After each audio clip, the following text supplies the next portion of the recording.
जैसा कि आप सब जानते हैं कि शार्क टैंक पाकिस्तान लॉन्च हो चुका है और इसकी वीडियोस आना शुरू हो गई हैं।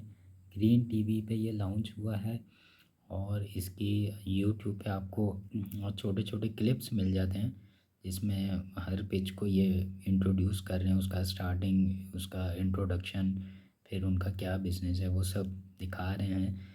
लेकिन सबसे पहला सवाल तो ये है ग्रीन टीवी से और जो भी इसके प्रोडक्शन में है कि ये पूरे एपिसोड जो हैं ये तो पूरे यूट्यूब पे अवेलेबल होने चाहिए। बहुत से लोग इसको टीवी पे अब नहीं देखते हैं, अब इसको यूट्यूब पे अपने मोबाइल पे देखना चाहते हैं। तो ये पूरे एपिसोड, एक एपिसोड जैसे संडे को ये आ रहा है तो वो उसका जितना टाइम ड्यूरेशन है वो पूरी एक वीडियो यूट्यूब पे अवेलेबल होनी चाहिए हर एपिसोड की।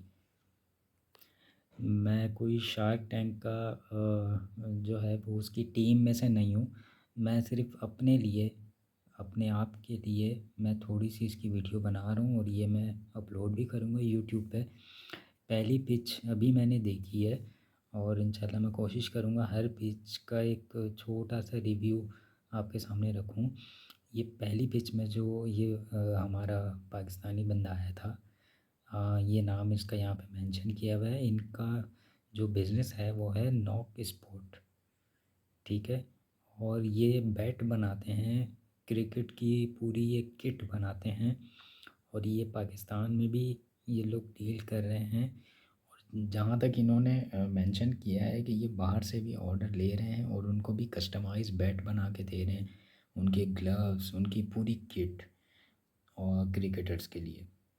अच्छा, इसमें जो इसने बताया है कि शुरुआत इसने कैसे की थी, उसने बताया कि इसने तकरीबन 3.5 साल और 4 साल जो है सियालकोट में जो इसकी किट बनाने के मेकर्स हैं, मैन्युफैक्चरर हैं, उनकी फैक्ट्रीज़ में जाके, उनके कारखानों में जाके उसने काम को देखा, सीखा, उनके साथ सारी चीज़ों को अंडरस्टैंड किया और फिर वो सब पूरा एक एक्सपीरियंस लेने के बाद उसने इस काम को स्टार्ट किया। और इन्होंने मेंशन किया कि सेल इनकी स्टार्ट हुई थी 2022 से 6 लाख, फिर 2023 में 20 लाख, फिर 2024 के अब नवंबर तक जो है वो 25 लाख। और इस तरह से इन्होंने मेंशन किया कि ये मज़ीद आगे सेल बढ़ेगी, लेकिन अभी इनको डिफ़िकल्टीज़ भी आ रही हैं कुछ। वो ये हैं कि इनके पास वर्कर ज़्यादा नहीं है।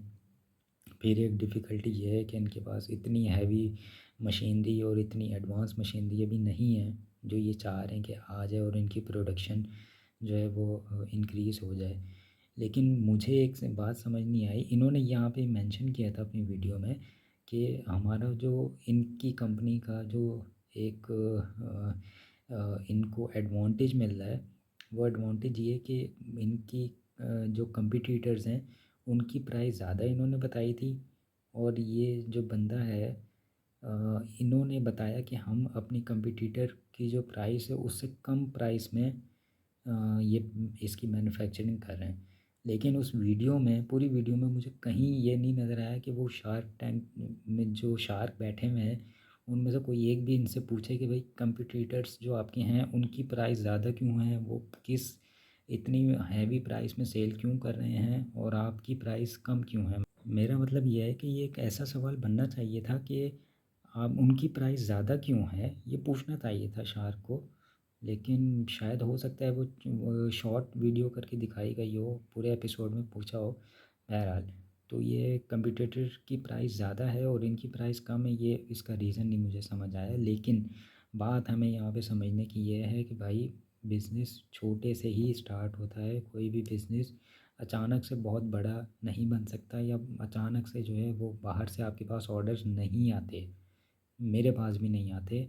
उसके लिए सबसे पहले आप जिस कंट्री में हो उससे भी आप नैरो डाउन करो, आप जिस शहर में हो उससे भी नैरो डाउन करो, आप जिस एरिया में हो उससे भी नैरो डाउन करो। आपके जो आसपास वाले लोग हैं उन सबको ये बात पता होनी चाहिए कि आप ये बिज़नेस करते हो।